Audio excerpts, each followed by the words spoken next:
Assalamu alaikum dear students, I hope you will be doing well. So in today's video we'll be talking about the conversation topic, and the conversation topic for today is how have smartphones changed communication. So there are so many points that we can discuss in it, but we have to arrange whatever we want to say according to an order.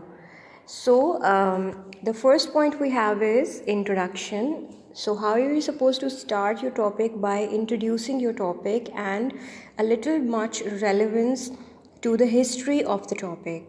So, we can say that the world of technology has certainly changed over last 20 years, which may seem like a while, but the difference from then till now is incredible. Recently, smartphone technology has emerged into a successful e-device. E-device is the electronic device for instant communication, which brought revolutionary changes in the sphere of communication. Now, the second point we have is what is a smartphone? So, you need to tell a smartphone is not just a device of communication, but it can browse internet and run software programs like a computer. Smartphones can use a touch screen to allow users to interact with them, and there are thousands of smartphones applications including games, personal use and business use programs that all run on a phone. So this is the specification of a smartphone. Now, what are the ways of communication that a smartphone offers? So there are so many ways of communication that a smartphone offers.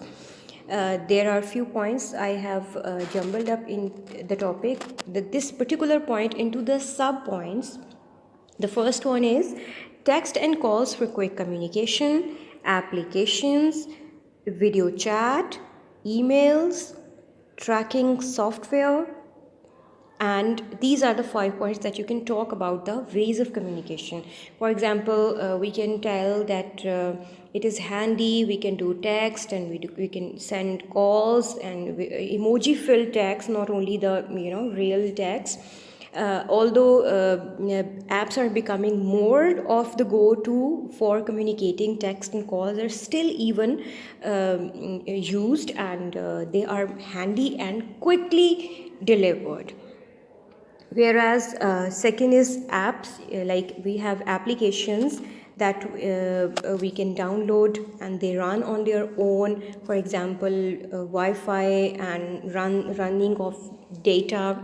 These all help in the useful communication. Video chat, who is not familiar with the video chat? This is a modern way of communication. Email is another professional way of communication, and it's not as much quick as other forms of communication are, because you have to particularly open your email and all that. But most of the smartphones have made it easier, as if you're chatting it on the applications like WhatsApp, and there are so many other applications have been introduced. And then tracking software, this is a very again very useful, you can say, a mode of communication that it seems a morbid point to make, but if you are ever in an accident or at risk of getting injured, most smartphones have a GPS tracking system, and even Apple has Find Your Friends, this particular application which allows you to track any of your friends or family, providing they give their approval. Now, this communication I think is the most useful, because when you are in danger, so there are a lot of ways that can help you out without even dialing a call or letting any person know. So the next point we have is the pros and cons of smartphones. Now, every technology has its prospects and consequences. So smartphones have as well. So the first prospect or the first advantage of mobile phones or the smartphones is definitely the communication. Ability to call during an emergency, because it is handy, you can take it anywhere with you. It keeps your family in a strong bond. You can talk to them anywhere, at any place. You do not need to go any certain place to talk to them. And your smartphone has the internet access, so you can pick up or you can choose any mode of communication that you want. It has GPS access or navigation. It can be used as a camera for pictures and videos, and very useful to communicate with kids or elder people. It can be used as an entertainment device. I think 90% of our society uses the mobile phone for entertainment purpose, and only 10% is used for communication. Whereas it increases the work productivity, and mobile banking has become the easiest way of banking introduced by the banks. Whereas if we talk about the consequences that are somehow the disadvantages, is first that it constantly emits the radiation that can cause the health concerns because of the low level of radio frequency energy, and it is actually type of non-ionizing radiation that can actually damage your health, and it can there are categorical proofs of the adverse biological effects on human except for tissue heating. So the next consequence that we have is that the less socializing among people, because when you are very much connected with persons through your mobile phone, so in-person dealing and socializing has become decreased now. And some people get addicted to the devices, and this is, excess of everything is bad. So addiction of everything is bad, no matter how good and useful this device is.